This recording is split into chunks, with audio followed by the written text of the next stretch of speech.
11장 1절에서 23절입니다. 앞에 PPT에도 나오는데 여호수아 11장 1절에서 23절 우리 한 절씩 교독하겠습니다. 하솔 왕 야빈이 이 소식을 듣고 마돈 왕 요밥과 시므론 왕과 악삽 왕과 및 북쪽 산지와 기네렛 남쪽 아라바와 평지와 서쪽 돌의 높은 곳에 있는 왕들과 동쪽과 서쪽의 가나안 족속과 아모리 족속과 헷 족속과 브리스 족속과 산지의 여부스 족속과 미스바 땅의 땅 헤르몬 산 아래 히위 족속에게 사람을 보내매 그들이 그 모든 군대를 거느리고 나왔으니 백성이 많아 해변에 수많은 모래 같고 말과 병거도 심히 많았으며 이 왕들이 모두 모여 나와서 이스라엘과 싸우려고 메론 물가에 함께 진쳤더라. 여호와께서 여호수아에게 이르시되 그들로 말미암아 두려워하지 말라. 내일 이맘때 내가 그들을 이스라엘 앞에 넘겨주어 몰살시키리니 너는 그들의 말 뒷발에 힘줄을 끊고 그들의 병거를 불사르라 하시니라. 이에 여호수아가 모든 군사와 함께 메론 물가로 가서 갑자기 습격할 때에 여호와께서 그들을 이스라엘 손에 넘겨주셨기 때문에 그들을 격파하고 큰 시돈과 미스르봇 마임까지 추격하고 동쪽으로는 미스바 골짜기까지 추격하여 한 사람도 남기지 아니하고 쳐 죽이고 여호수아가 여호와께서 자기에게 명령하신 대로 행하여 그들의 말 뒷발의 힘줄을 끊고 그들의 병거를 불로 살랐더라.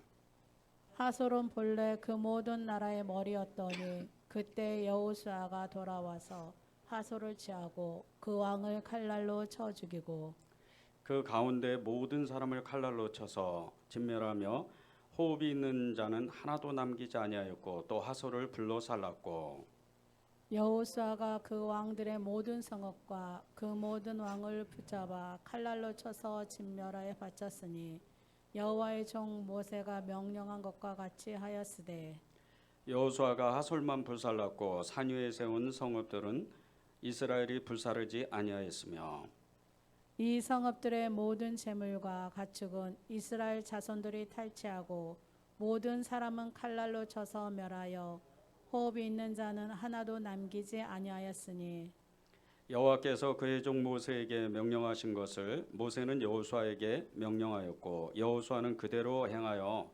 여호와께서 모세에게 명하신 모든 것을 하나도 행하지 아니한 것이 없었더라. 여호수아가 이같이 그 온 땅 곧 산지와 온 내겝과 고센 온 땅과 평지와 아라바와 이스라엘 산지와 평지를 점령하였으니 곧 세일로 올라가는 한락산에서부터 헤르몬 산 아래 레바논 골짜기의 바알갓까지라 그들의 왕들을 모두 잡아 쳐 죽였으며 여호수아가 그 모든 왕들과 싸운 지가 오랫동안이라. 기본 주민 히위 족속 외에는 이스라엘 자손과 화친한 성읍이 하나도 없고 이스라엘 자손이 싸워서 다 점령하였으니 그들의 마음이 완악하여 이스라엘을 대적하여 싸우러 온 여호와께서 그리하게 하신 것이라. 그들을 진멸하여 바치게 하여 은혜를 입지 못하게 하시고 여호와께서 모세에게 명령하신 대로 그들을 멸하려 하심이었더라. 그때 여호수아가 가서 산지와 헤브론과 드빌과 아납과 유다 온 산지와 이스라엘 온 산지에서 아낙 사람들을 멸절하고 그가 또 그들의 성읍들을 진멸하여 바쳤으므로 이스라엘 자손의 땅에는 아낙 사람들이 하나도 남지 아니하였고 가사와 가드와 아스돗에서만 남았더라. 함께 읽겠습니다. 이와 이와 같이 같이 여호수아가 여호와께서 모세에게 말씀하신 대로 그 온 땅을 점령하여 이스라엘 지파의 구번에 따라 기업으로 주매 그 땅에 전쟁이 그쳤더라. 아멘. 하나님의 말씀입니다. 아멘. 네, 오늘 그 여호수아 계속 이렇게 우리 나누고 있는데 오늘 이제 11장 말씀입니다. 이스라엘 백성이 가나안 땅을 점령해 나가는데 오늘은 이제 북쪽에 있는 이 갈릴리 이 호수 위쪽에 있는 이런 족속들이죠. 하솔 지방에 야빈이라는 이 왕이 중심으로 이 북쪽에 있는 연합군들이 이스라엘과 싸우는 말씀이 11장입니다. 이 북방 이 지역 연합군과 싸움에서 하나님은 너무나도 무섭게, 너무나도 냉정하게, 어떻게 보면 이분이 정말 하나님이실까 싶을 정도로 너무나 이렇게 엄청난 명령을 여호수아와 이스라엘에게 합니다. 어린아이까지 모든 사람을 한 사람도 남겨두지 말고 다 죽이라는 겁니다. 북방에 있는 모든 사람을 다 죽여라. 그 명령을 받고 이 정말 여호수아와 이스라엘 백성은 아무런 대답도 하지 않고 그 명령을 받은 대로 그대로 실천을 합니다. 그리고 실제적으로 이 하솔 지방에 있는 야빈 왕을 중심으로 이 연합군의 여러 왕들과 그리고 그에 속한 군사들, 일반 백성들까지 다 죽입니다. 실제 이게 왜 이런 일들이 이렇게 이스라엘 역사에, 고대 역사에 이런 일들이 있었을까?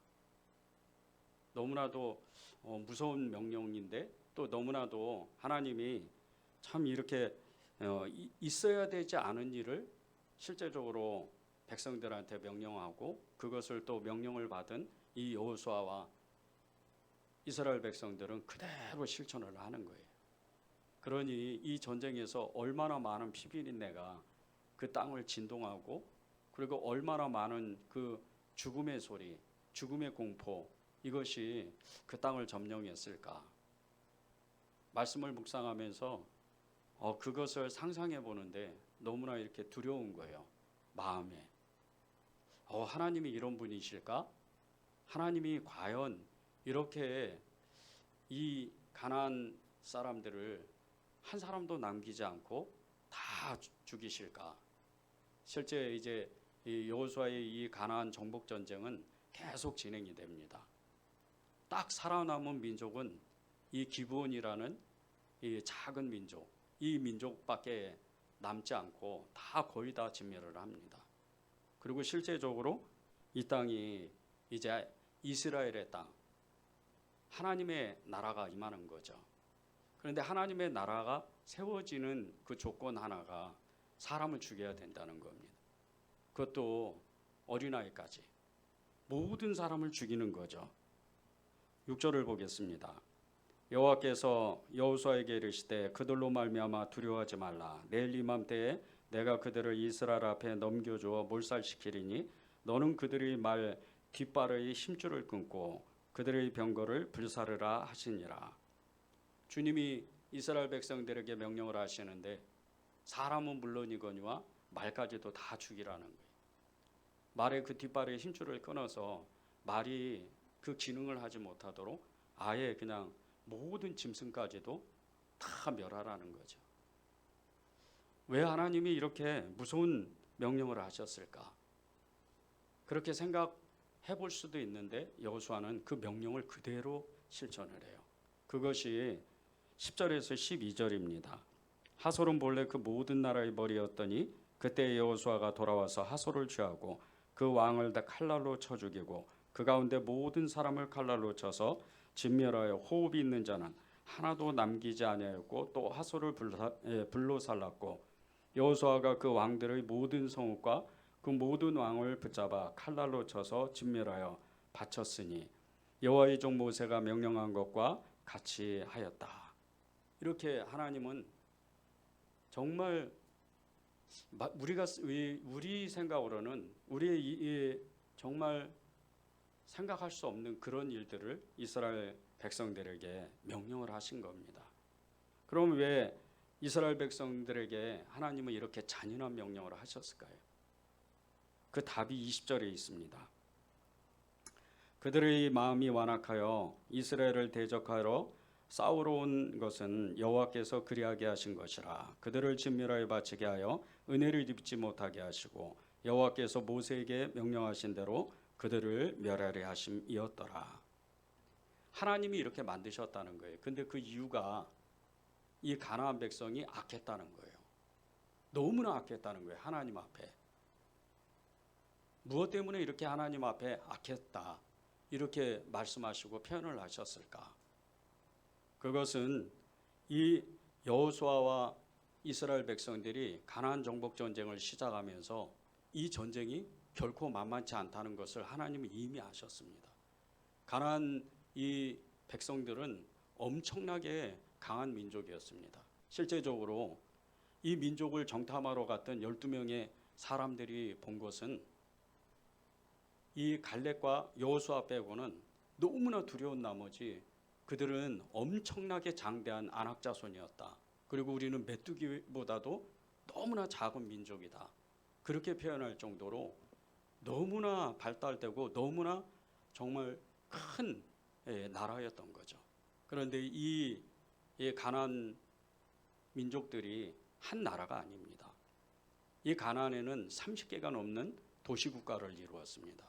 그런데 이 성읍 하나하나, 도시 하나하나가 얼마나 강력한지 정말 이 주변 나라의 그 엄청난 이집트와 그리고 메소포타미아인 대제국에 그 끼어 살면서도 거기에서 등이 그 모든 것을 견디고 그까지 수백 년 동안 그 나라를 유지했던 것이 이 가나안 민족이었습니다.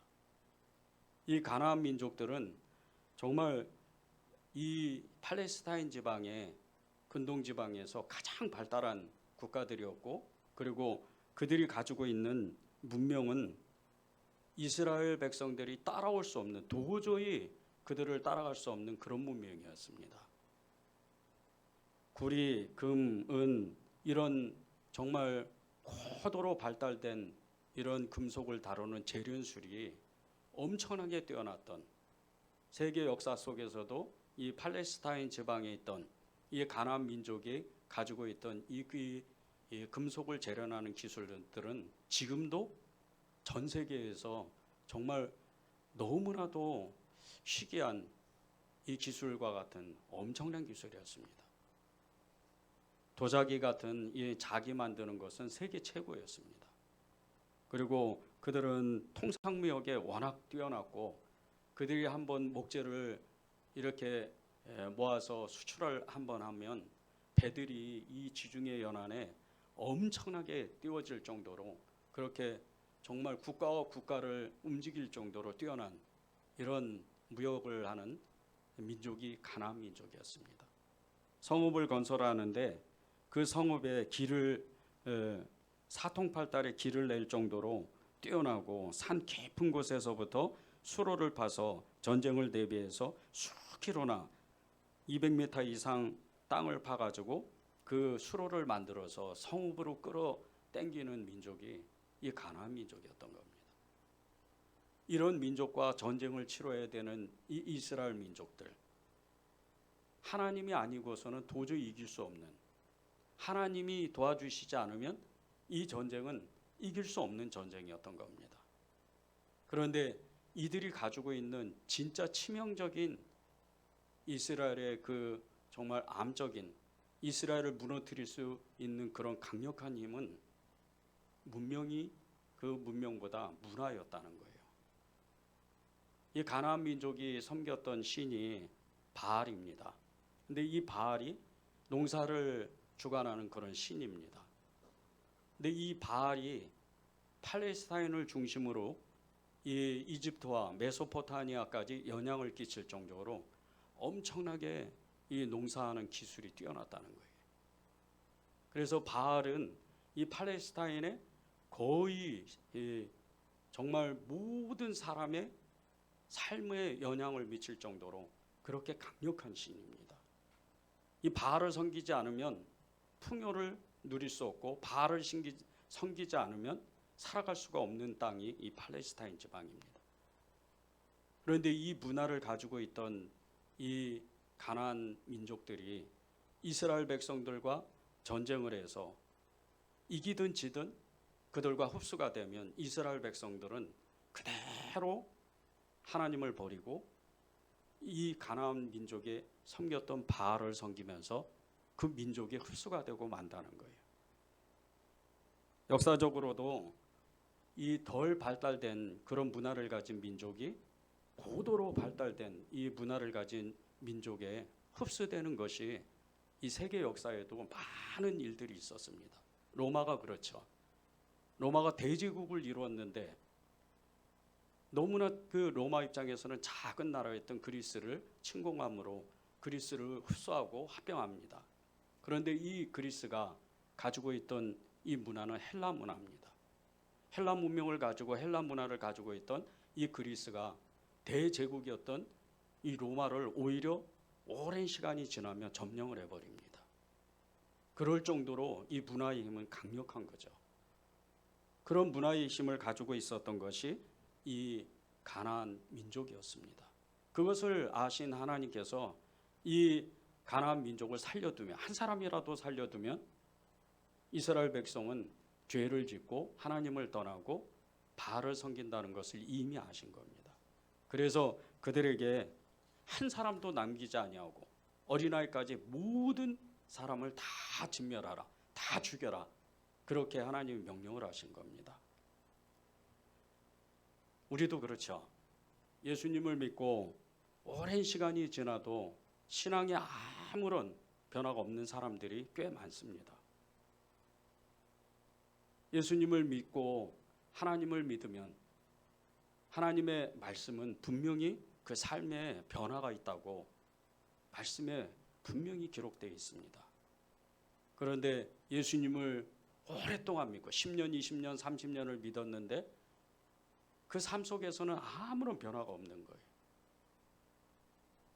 사람의 성품도 변하지 않고 너무나 인색하고 짜증을 내고 그리고 불안과 염려와 공포와 늘 믿음 없는 행동으로 다른 사람을 아프게 하는 이런 사람들이 너무나 많다는 거예요. 왜 이렇게 변화가 없고 왜 이렇게 믿음에 정말 발전이 없는 그런 일들이 계속해서 성도들에게 일어날까? 그것은 믿음의 확증이 없기 때문입니다. 고린도후서 13장 5절에 이런 말씀이 기록되어 있습니다. 너희는 믿음 안에 있는가? 너희 자신을 시험하고 너희 자신을 확증하라. 예수 그리스도께서 너희 안에 계신 줄을 너희가 스스로 알지 못하느냐? 그렇지 않으면 너희는 버림받은 자니라. 요한일서 5장 10절에는 이렇게 기록했습니다. 하나님의 아들을 믿는 자는 자기 안에 증거가 있다. 예수님을 믿는 사람은 그 마음 안에 그 삶 속에 증거가 있다는 거예요. 분명한 증거가 있다는 거예요. 여러분이 예수님을 믿고 이 땅에서 믿음으로 살아가는 그 순간순간마다 작년보다 믿음이 올해가 더 좋아야 되고 올해보다 내년이 믿음이 훨씬 좋아야 됩니다. 그것이 하나님의 뜻이기 때문입니다. 하나님의 그 증거, 믿는 증거를 가지고 있는 사람, 믿음의 증거를 가지고 있는 사람은 그것을 반드시 확증한다는 겁니다. 우리가 이 믿음으로 살아가는 모든 삶의 그 영역 가운데 삶 속에서는 많은 사람을 만납니다. 그리고 여러 가지 인생의 문제들을 만납니다. 그런 문제들을 만나고 사람들을 만날 때 우리가 때때로 우리가 견디지 못하는 그런 어려움을 겪거나 고난을 겪을 때 그것은 우리의 힘으로는 이길 수가 없습니다. 뛰어넘을 수도 없어요.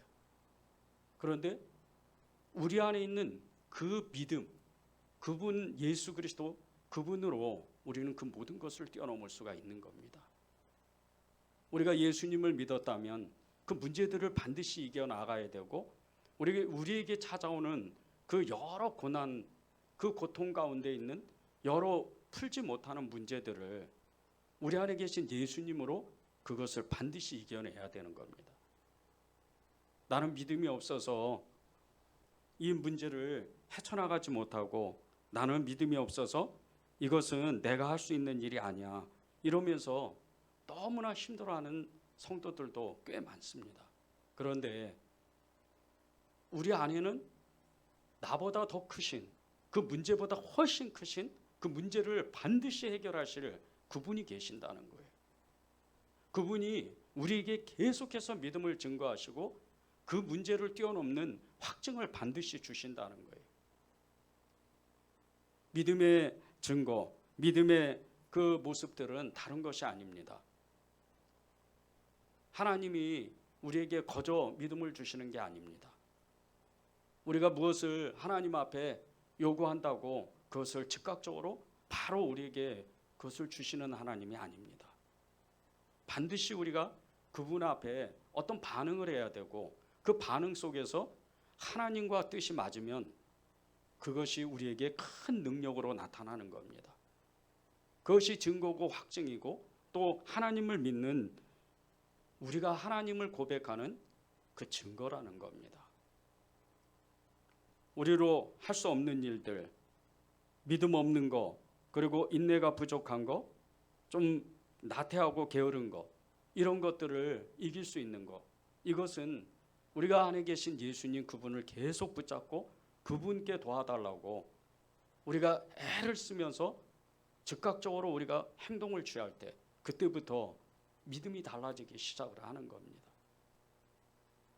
저는 최근에 주님께 24시간 예수님 정말 집중을 하면 어떤 변화가 있을지 아주 마음을 작정하고 정말 초점을 맞춰서 모든 생각, 마음, 행동, 이 입술의 그 언어들을 훈련을 하기 시작을 했습니다. 그 전에도 전에 있는 교회에서 계속 정말 24시간 예수님을 바라보는 훈련을 했지만 최근에 와서야 예수님을 바라보는 것이 어떤 것인가를 순간적으로 깨달은 적이 있었습니다. 그래서 지금 몇 달째 훈련을 하고 있는데 그것은 저만의 방법입니다. 예수님을 바라보는 것은 제가 예수님을 바라보는 것은 예수님을 의식하는 겁니다. 가장 쉬운 방법들, 혼자 있을 때 정말 하나님 앞에 제가 온전히 쓸 수 있을까? 그것을 끊임없이 점검하고 훈련하고 그것을 기록하고 그리고 또 하나님 앞에 믿음으로 반응해 보는 겁니다. 그런데 요즘에 너무나 정말 사람으로서는 제 상식으로서는 이해할 수 없는 일들이 계속 일어나고 있습니다. 실제적으로 하나님이 저에게 사람을 붙여주시고 환경을 열어주셔서 계속해서 정말 하나님의 방법으로만 이야기할 수밖에 없는 하나님이 하실 수밖에 없는 그런 일들이 제 삶에서 일어나는 겁니다. 아까도 광고를 나눴지만 작년에 의해서 여름기도회를 도시부흥을 위한 여름기도회를 시작을 하는데 정말 20년 동안 아무도 알아주지 않는 이 도시를 위해서 도시부흥을 위해서 기도했던 저로서는 너무나 심한 낙심과 좌절감에 빠진 적이 있었습니다. 기도회에서 도대체 달라지는 것은 무엇이고 기도회에서 누가 이것을 알아줄까? 물론 전에 있는 교회에서 있을 때 이런 관련된 강의도 여러 번 했었고 큰 교회도 몇 번 가서 말씀도 전한 적도 있었습니다. 그런데 아무런 변화가 없는 거예요. 제가 은혜제일교회 부임한 지 4년째입니다. 기도하면 할수록 교회는 더 힘들어지고 기도하면 할수록 교회는 더 사라지고 그런 일들이 계속 반복되더라고요. 하나님 이게 도대체 뭐죠? 저는 하나님을 믿고 기도했는데 하나님 정말 하나님으로 살려고 애를 썼는데 왜 아무런 변화가 없고 오히려 더 어려움이 계속 닥치고 고난이 왜 이렇게 고통이 왜 이렇게 가증되는지 모르겠습니다. 그렇게 낙심한 적이 있었어요. 근데 하나님이 어느 날 저에게 너무나도 정말 추상과 같은 그런 말씀을 하시더라고요. 너는 기도했잖아. 너는 정확하게 기도를 했잖아. 주님께 초점을 맞춰서 너는 기도했잖아. 그 기도가 실제적으로 이루어졌다는 겁니다. 사람이 떠나고 정말 환경이 어려워지고 이 모든 것은 저와 같은 뜻을 품고 교회를 사랑하는 사람들, 그런 사람들을 모으기 위해서 그 전에 있던 사람들을 다 각자의 그 믿음의 길로 보냈다는 뜻이에요. 너무 깜짝 놀랐어요. 그리고 작년에 의해서 이 도시 부흥을 위한 기도회를 여는데 그 똑같은 이야기를 두 사람의 이 어느 목사님들께 이런 얘기를 나누면서 나는 이 도시를 향해서 이런 마음을 가지고 있다.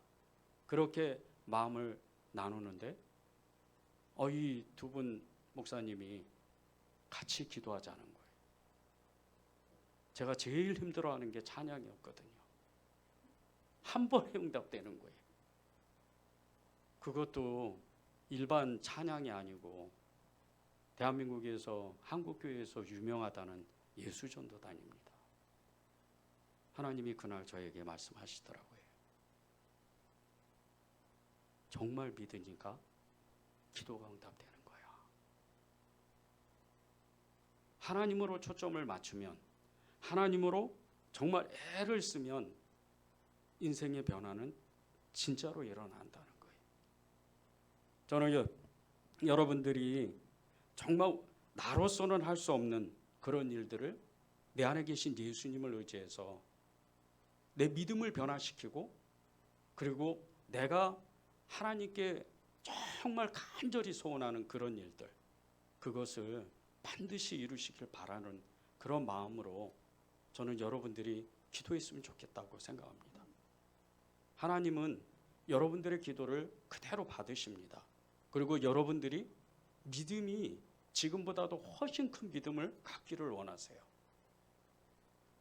하나님께서 저와 여러분에게 정말 믿음의 삶이 무엇인지, 그 믿음의 그 증거들이 무엇인지, 그 확증하는 것이 어떤 방법으로 확증하는 것인지, 그것을 말씀하시는 것은 다른 것이 아닙니다. 내가 늘 작은 것에 순종하기 시작하는 거예요. 인내가 부족하면 인내의 믿음을 달라고 내가 끊임없이 그 자리에 서보는 거예요. 저는 새벽 기도를 하면 지금 3년째 혼자 새벽 기도를 합니다. 그런데 요즘은 달라요. 진짜 어느 교회, 큰 교회 목사님이 처음 교회가 부흥할 때 하나님이 그 목사님에게 천군 천사가 이 예배당 안에 가득 차 있다. 네가 그 눈을 열어야 된다. 그때부터 교회가 부흥했다고 그렇게 간증하는 말씀과 같이 어느 날 저에게도 진짜 네가 눈을 열어라. 이 의자가 가득 차고 오히려 이 예배당이 계속해서 사람이 들어오는 것을 너는 믿음으로 선포해야 된다. 너무 감격스럽더라고요. 기도가 달라져요. 기도의 능력이 달라지고 믿음의 역사가 달라지는 겁니다. 예수님을 믿은 지, 주님 앞에 돌아온 지 23년 만에 처음 예수님을 만났을 때 말할 수도 없는 그 은혜를 받았던 그 믿음보다도 지금이 훨씬 더 저는 믿음이, 주님이 주시는 그 믿음이 더 크다고 저는 믿습니다. 아무것도 없는데, 아무것도 되어지지 않는데 모든 것이 믿어지고 모든 것이 이루어질 것을 그대로 믿는 믿음이 제 안에 생긴 겁니다. 여러분도 똑같아요. 여러분의 그 믿음은 여러분이 생각을 가지고 있는 그 믿음대로 그대로 가야 돼요.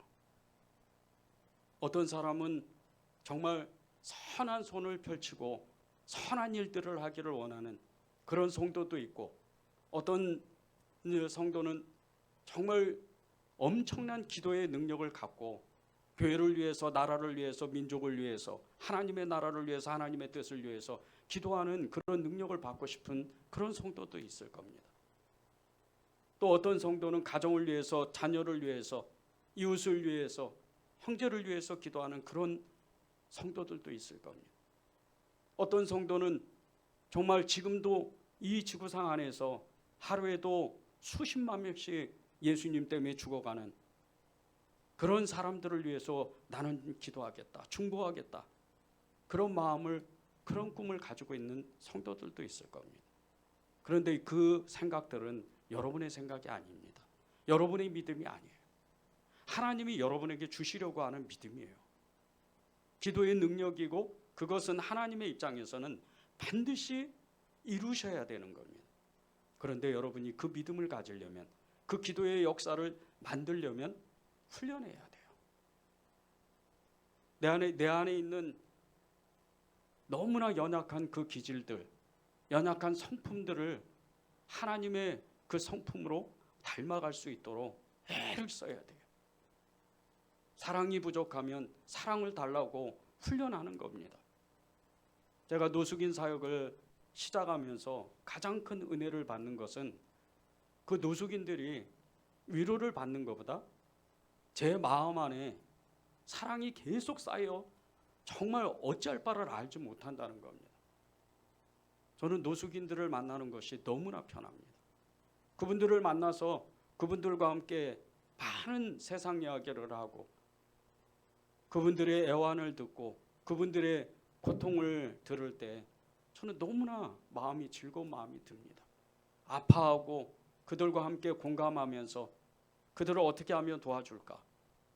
손에는 아무것도 가진 것은 없는데 그러나 하나님이 믿음을 주시니까 지금 노숙인 사역하면서 저희 은혜제일교회는 정말 어려움이 하나도 없습니다.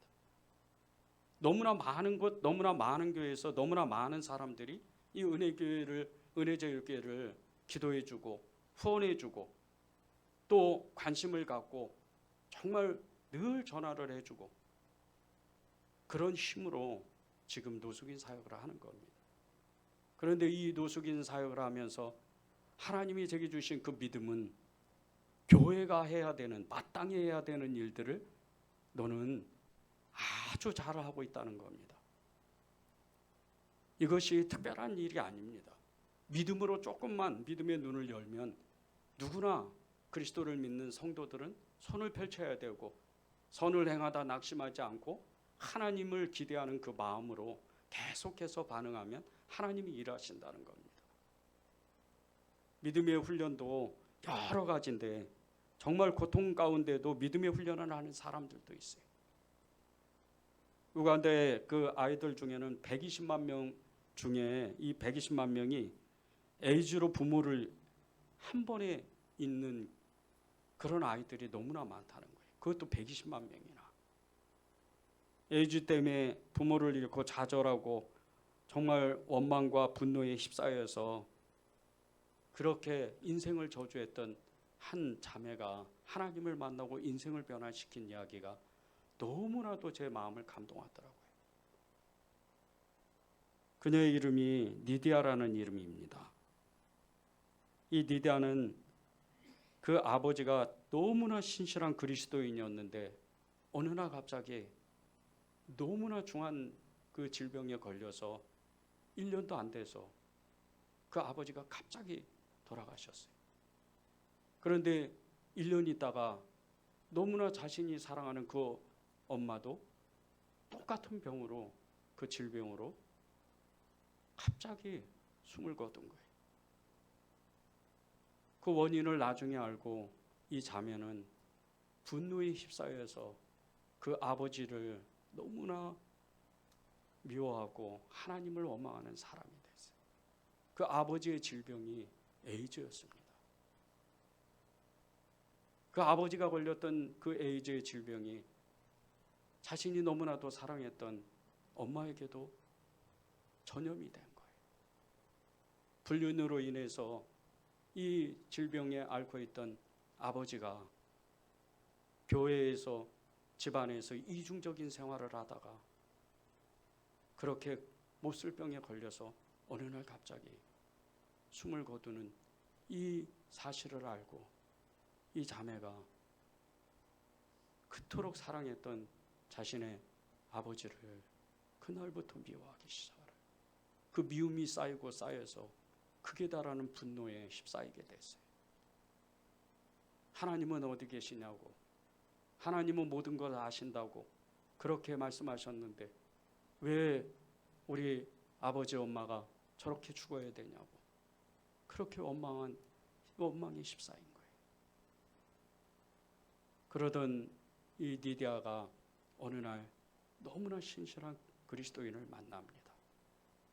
한 그리스도의 이 부부를 만나서 진정한 변화를 겪기 시작을 해요. 하나님이 어떤 분이신지, 성경에서 말씀하는 예수 그리스도가 어떤 분인지 그때부터 배우기 시작을 해요. 그리고 나서 이 니디아는 자신이 얼마나 추악한 죄인인지를 말씀을 읽다가 알게 돼요. 그리고 아버지를 용서합니다. 아버지를 용서하는데 그 마음 가운데 정말 진실한 사랑으로 아버지를 너무나 뜨거운 마음으로 아버지를 용서하는 거예요. 자신이 얼마나 큰 죄인이라는 것을 알게 된 이 디디아가 아버지가 어쩔 수 없이 정말 사단의 그 손에 붙잡혀서 말할 수 없는, 정말 이해할 수 없는 그런 일을 겪게 되는 그것을 알게 된 겁니다. 그리고 나서 이 디디아는 자신의 모든 삶을 하나님 앞에 드리기 시작해요. 그런데 이때부터 이 디디아는 믿음의 훈련을 하기 시작을 합니다. 이 우간다가 정말 이 너무나 많은 폭력과 그리고 정말 말할 수도 없는, 사람이 이해할 수 없는 그런 일들이 일어나는 땅이 이 우간다입니다. 길거리에서 아이들이 못쓸 짓을 당하고, 그리고 이웃에게 자신의 마음을 함부로 열지 못하는 그런 너무나 흉악한 그런 문화들이 이 우간다 땅을 덮어서 모든 집집마다 대문을 걸어 잠궈야 잠을 잘 수 있는 그런 환경이었어요. 그런 가운데 이 디디아가 이웃을 찾아가고 사랑을 전해주고, 그리고 정말 섬김과 봉사를 다하는 훈련을 하기 시작합니다. 많은 고초를 겪어요. 어떨 때는 믿음도 흔들리고, 어떨 때는 사람이 믿기도 하고, 그런 오랜 시간을 겪습니다. 그리고 나서 이 디디아는 우간다에서 최초로 순회 선교사가 돼요. 전국을 돌아다니면서 우간다 언어로 성경을 번역해주고, 그리고 에이즈의 고통을 받는 가정들을 찾아가면서 그들을 위로해주고 그들을 섬겨요. 이 디디아가 하나님의 말씀을 붙잡고 자신 스스로 믿음의 훈련을 하기 시작한 때부터 하나님은 이 디디아에게 하나님의 그 본래 부르신 뜻이, 그것의 부르심의 역사를 주신 거죠. 우리는 많은 믿음의 훈련을 어쩌면 놓치고 있는지도 모릅니다. 하나님의 사랑을 잘 알지도 못하고, 그분이 나를 얼마나 사랑하는지, 그분이 지금 나를 얼마나 주목하는지 잘 모를 수도 있습니다. 저는 여러분들이 하나님의 그 말씀에 여호수아와 같이 이스라엘 백성들과 같이 즉각적으로 순종하고, 이해할 수 없는 일들도 하나님의 말씀이라면 순종해보는, 믿음으로 훈련해보는 그런 믿음의 삶을 살았으면 좋겠습니다. 15절에 보면 여호와께서 그의 종 모세에게 명령하신 것을 모세는 여호수아에게 명령하였고, 여호수아는 그대로 행하여 여호와께서 모세에게 명령하신 모든 것을 하나도 행하지 아니한 것이 하나도 없다고 그렇게 말씀했습니다. 오늘 기도 제목이 악을 이기는 방법이 말씀에 순종하는 것이라고 하나님의 마음을 주셨는데, 여러분의 그 믿음을 더욱더 크게 만들려면, 여러분을 계속해서 믿음을 없애고 여러분을 넘어뜨리게 하는 그 악한 존재를 이기려면, 사단의 모든 계략을 꺾어버리려면 여러분이 하나님의 말씀에 순종하기를 결단해야 합니다. 그로 인해서 여러분의 믿음이 달라지기 시작을 하는 거예요. 오늘 23절의 마지막 그 끝절에 보면요, 그 땅에 전쟁이 그쳤다 그럽니다. 모든 말씀에 순종을 하니까 그 땅에 전쟁이 그쳤다. 하나님의 모든 말씀을 순종해 보니까, 저는 하루에 6시간씩 성경을 읽습니다. 죽기 살기로 성경을 읽어요. 다른 어떤 것을 하지도 않아요. 말씀을 읽어야 하나님의 음성이 들리고, 말씀을 읽어야 믿음으로 살 수가 있는 겁니다. 한국교회 성도들이 성경을 안 읽는다고 그런 조사도 있습니다. 많은 사람들이 성경을 놓쳐요. 하나님의 말씀을 놓쳐요. 요즘은 성경책을 예배당에 잘 갖고 다니는 시대가 아닙니다. 핸드폰을 열어서 그 어플을 보고 하나님의 말씀을 읽고 그런 세대가 됐습니다. 저는 그것이 나쁘다고 말씀드리는 게 아닙니다. 하나님의 말씀을 가져야 되는 이유. 제가 왜 이 예배당에 성경책을 계속해서 놓아두는 이유가 하나님의 말씀을 가까이 하는 사람은 반드시 하나님의 음성을 들을 수 있다는 겁니다. 성경을 읽는 사람, 지금은 비록 아무것도 이루어지는 것이 없지만 성경을 읽게 되면 하나님은 그 사람에게 이 세상을 살아갈 수 있는 지혜를 주시는 겁니다. 잠언서에도 계속 하나님이 말씀하시는 것은 지혜에 대한 말씀을 계속해서 말씀하고 있잖아요. 성경을 읽지 않으면서 어떻게 믿음으로 살며 성경을 읽지 않으면서 어떻게 하나님의 뜻을 분별할 수가 있단 말입니까? 하나님의 사랑을 아는 것도 성경을 읽어야 됩니다. 저는 하나님의 사랑이 얼마나 큰지를, 저에 대한 하나님의 사랑이 얼마나 큰지를 성경을 보면서 알게 됐습니다. 다른 누구에게 듣는 것도 아니고 말씀이 육신되어 오신 예수 그리스도,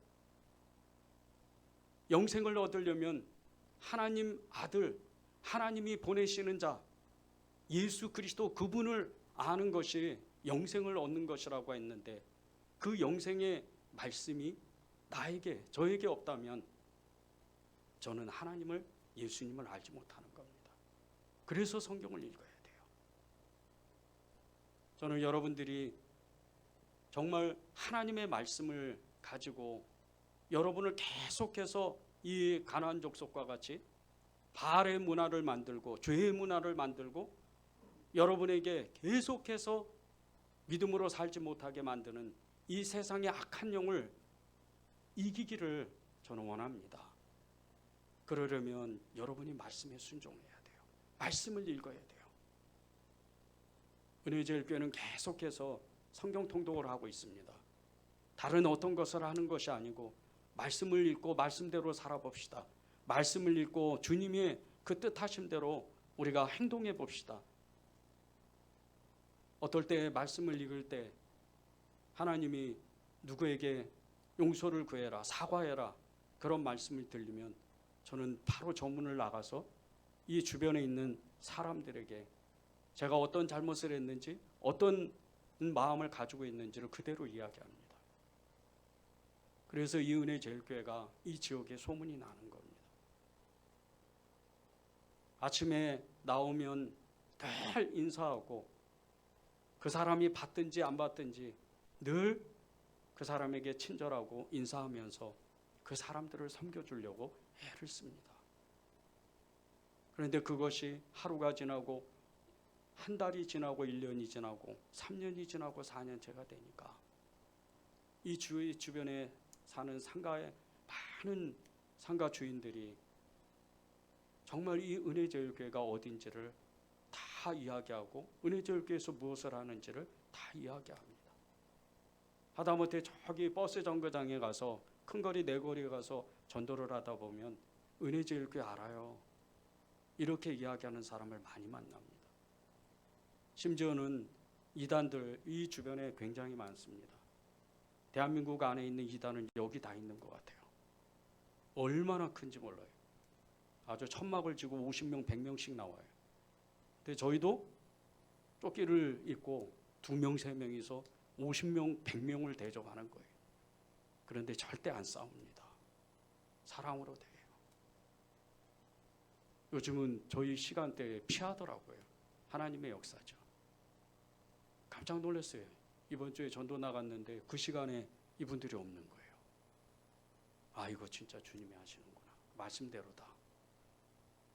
왜 믿음으로 살아야 되나? 왜 말씀대로 살아야 되나? 그것은 여러분들의 선택, 여러분들의 그 선택입니다.